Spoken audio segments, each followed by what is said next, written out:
Lenny le regardait timidement. Georges? Oui, qu'est-ce que tu veux? Où c'est-il qu'on va, Georges? D'une secousse, le petit homme rabattit le bord de son chapeau et jeta sur Lenny un regard menaçant.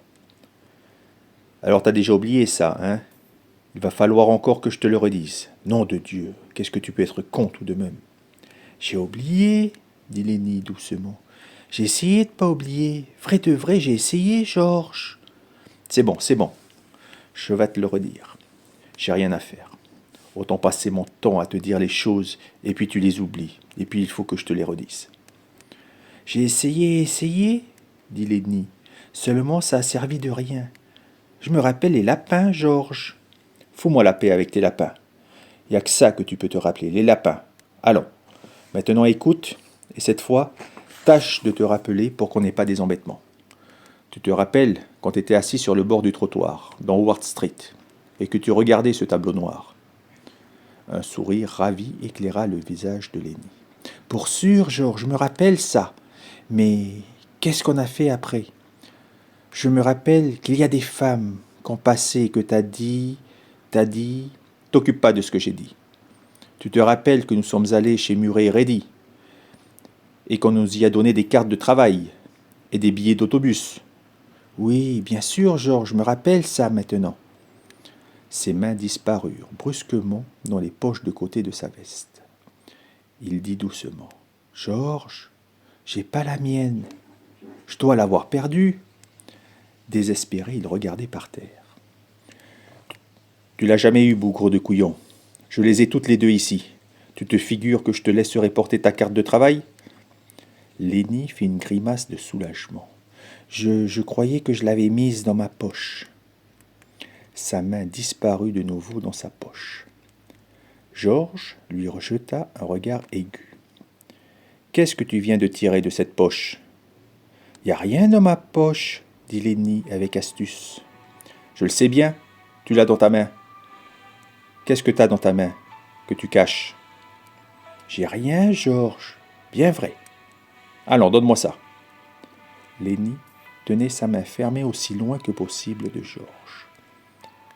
C'est rien qu'une souris, Georges.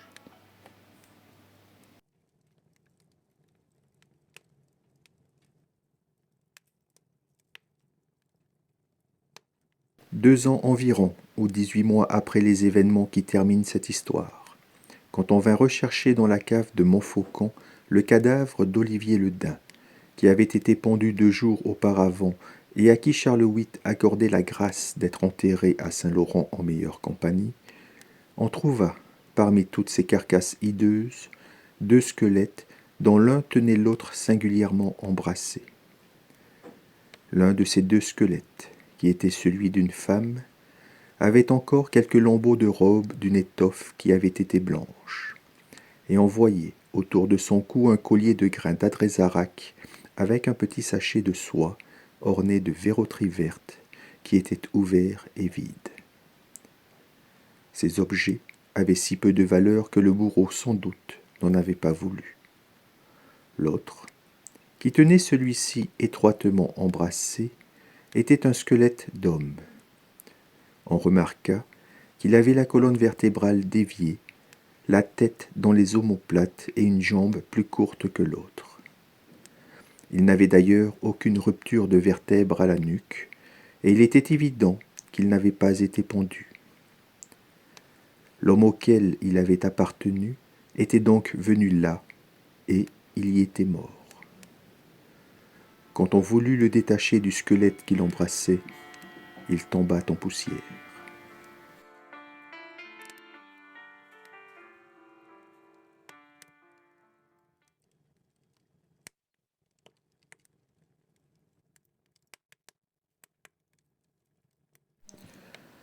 Au centre du lac, un long objet fusiforme flottait à la surface des eaux, silencieux, immobile.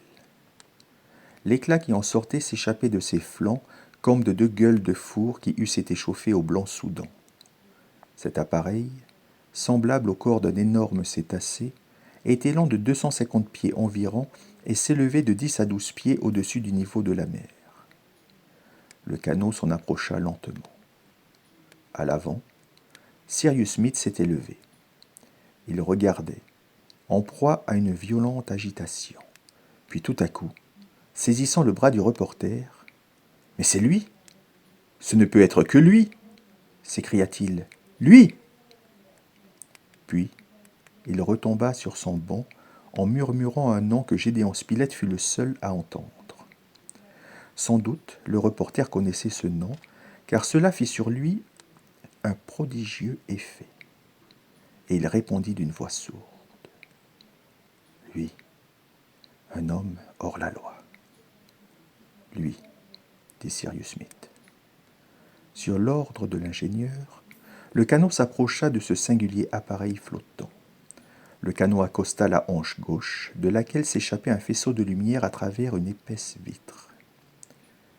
Cyrus Smith et ses compagnons montèrent sur la plateforme. Un capot béant était là. Tous s'élancèrent par l'ouverture. Au bas de l'échelle se dessinait une coursive intérieure éclairée électriquement. À l'extrémité de cette coursive s'ouvrait une porte que Cyrus Smith poussa. Une salle richement ornée, que traversèrent rapidement les colons confinés à une bibliothèque, dans laquelle un plafond lumineux versait un torrent de lumière. Au fond de la bibliothèque, une large porte, fermée également, fut ouverte par l'ingénieur. Un vaste salon, sorte de musée où étaient entassés, avec tous les trésors de la nature minérale, des œuvres de l'art, des merveilles de l'industrie, apparut aux yeux des colons qui durent se croire féeriquement transportés dans le monde des rêves. Étendus sur un riche divan, ils virent un homme qui ne sembla pas s'apercevoir de leur présence.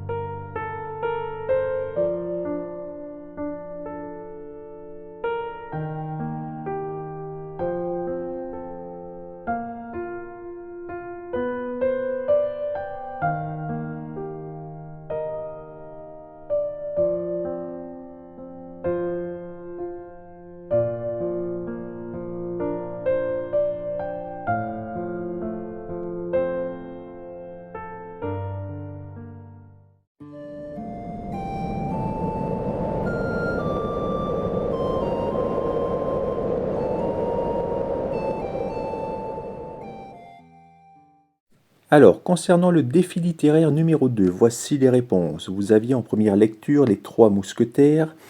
Comme indice en image, je vous avais mis une rapière, c'est-à-dire une épée fine de mousquetaire, une image du cardinal de Richelieu en habit rouge dans une bibliothèque faisant face au roi de France en habit bleu, et le chiffre 3 entouré de fleurs de lys, la fleur de lys symbolisant la royauté. Et dans la lecture, différents éléments pouvaient vous faire penser à ce livre, l'époque 1625, le duc de Richelieu, etc. Ensuite, vous aviez en deuxième lecture Le vieil homme et la mer d'Ernest Hemingway. Différents éléments dans le texte pouvaient vous faire penser à ce livre. Je vous avais mis les initiales E et H, donc Ernest Hemingway, et vous aviez des images d'un vieil homme, d'une barque, d'un espadon, d'un requin, enfin, voilà, ce genre de choses. C'était assez facile. Et enfin, vous aviez aussi, je crois que c'est son 3e livre, je vous avais mis encore un Jules Verne, de la Terre à la Lune. Alors, vous aviez des images de la Terre, vous aviez des images de la Lune, d'un télescope, du canon. Vous aviez dans le texte des termes techniques et scientifiques très chers à Jules Verne dans ses œuvres. Et pour finir, je vous avais mis, je crois, une photo de Jules Verne, une vraie photo de Jules Verne, associée au canon du livre. Voilà, j'espère que ces œuvres vous ont plu ou vous ont donné envie peut-être de les lire. Et je vous souhaite une bonne journée. Au revoir.